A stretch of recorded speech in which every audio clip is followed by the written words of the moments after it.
इसमें आपकी किस प्रकार की मांग है? ये जो है सरकार की मजदूर विरोधी नीतियों के खिलाफ मांग है। हम चाह रहे हैं कि कर्मचारियों की पर्याप्त भर्ती करा जाए। मजदूर यूनियन के ऊपर जो कुठाराघात किया है उसके ऊपर कुठाराघात ना किया जाए। सबको जो है एनपीएस ना देके ओल्ड पेंशन दी जाए। और भी बहुत सारी मांगे हैं।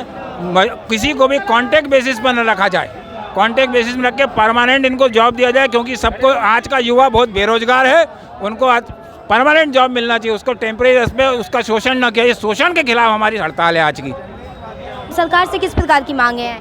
सरकार से हमारी यही मांग है कि सबसे पहले तो निजीकरण हमारा जो है बैंक का, उसको बंद किया जाए। सेकंड थिंग ये है कि जो लॉ अभी कोड निकला है उसके अगेंस्ट है हमारा।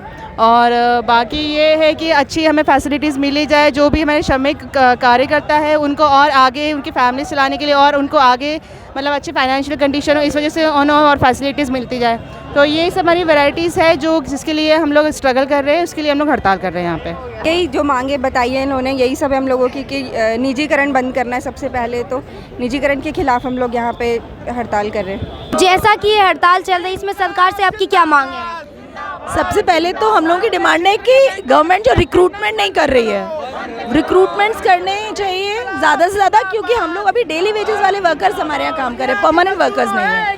और दूसरा हमारे ये जो प्राइवेटाइजेशन की तरफ बैंक जा रहा है, हम लोगों के ऊपर प्रेशर आ रहा है। और जो श्रम कानून में लेबर, मजदूर, किसान विरोधी जो नीतियाँ हैं, सरकार उसको बदले और श्रम कानून को फिर से रिवाइज करे। और तो आपको लगता है कि पहुंच पाएगी आपकी बात? बिल्कुल पहुंचेगी। यहाँ जो भीड़ देख रहे हो आप, उससे आपको देख के समझ में आ रहा होगा कि इतने बैंक कर्मी अगर रोड पे उतरे हैं तो उसकी कोई ना कोई वजह है। अब हमको चाहिए जो हम चाहते हैं।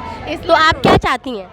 अब हम चाहते हैं और जो नया न्यू एनपीएस था उसको वापस ओपीएस में कन्वर्ट किया जाए। बैंक का प्राइवेटाइजेशन करा जा रहा है। बैंक कर्मी को अगर आप प्राइवेटाइज करोगे, ऐसा नहीं है कि आपकी नेशनलाइज बैंक आपको प्रॉफिट नहीं दे रही है, लेकिन फिर भी आप प्राइवेटाइज कर रहे हो। आप इतना रिक्रूटमेंट रोक रहे हो। मैन लेबर अगर आप कम कर दोगे तो आप चाह रहे हो जो सर्विसेज दे, जैसे प्राइवेट बैंक्स देते हैं, क्या वो दे पाएगी नेशनलाइज बैंक्स? वो होना चाहिए, उसके बारे में इनको सोचना चाहिए। आप आउटसोर्सिंग कर रहे हो, आउटसोर्सिंग से रिक्रूटमेंट कितना कम हो रहा है, इसके बारे में हमें सोचना चाहिए। सरकार बिल्कुल नहीं सोचती है। आप एक साइड चाहते हो कि रोजगार हो, हर किसी को रोजगार मिले, लेकिन आप रिक्रूटमेंट नहीं करोगे बैंक में तो कैसे रोजगार होगा?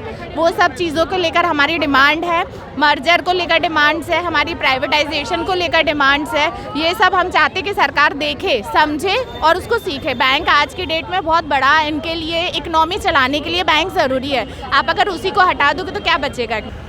हमारी एक बहुत बड़ी डिमांड ये भी है कि जैसे इंश्योरेंस सेक्टर है, बीमा सेक्टर है, खासकर एलआईसी, इसमें कई सालों से भर्ती नहीं हो रही है और हमारे युवा जो है बेरोज़गार रह के मर जा रहे हैं। इतनी ज़्यादा बेरोज़गारी है, बैंकों में कुछ भर्तियां निकल रही हैं, लेकिन इंश्योरेंस सेक्टर में लेकिन एलआईसी के अंदर भर्तियां नहीं हो रही है। हमारी कि एलआईसी के अंदर समुचित रूप से अच्छी संख्या में भर्ती की जाए, जिससे कि यहाँ पर जो नंबर ऑफ़ पॉलिसीज़ हैं, नंबर ऑफ़ वर्क है, जॉब है, उन सब का प्रॉपर समुचित वितरण हो सके।